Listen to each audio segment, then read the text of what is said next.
کہ خان صاحب کو 10 سال کی سزا اور شاہ محمود قریشی کو بھی 10 سال کی سزا، آپ اس کو کیسے دیکھ رہے ہیں؟ دیکھیں، یہ میں سمجھتا ہوں پاکستان کی عدالتی تاریخ کا بدترین اور ایک سیاہ دن ہے۔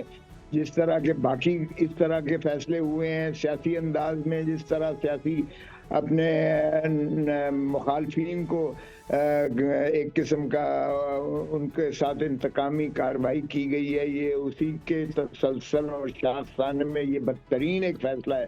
پاکستان کی عدالتی تاریخ کا سیاہ ترین دنوں میں یہ شمار ہوگا۔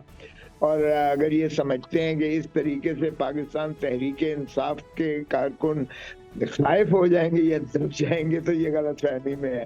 یہ ان کا ہر ایسا عمل جو ہے وہ پاکستان تحریک انصاف کو جلا دیتا ہے، اور پاکستان تحریک انصاف پہلے سے زیادہ مضبوط بن کے ابھرے گی انشاءاللہ۔ اور یہ 8 فروری کو جا کر بتائیں گے کہ ہم خان جو ہے بے گناہ بھی ہے، نہ خان غدار ہے، نہ خان جو ہے یہ کوئی ملک دشمن عناصر میں ہے، بلکہ خان ہی محب وطن اور پاکستان کو بچانے کی جو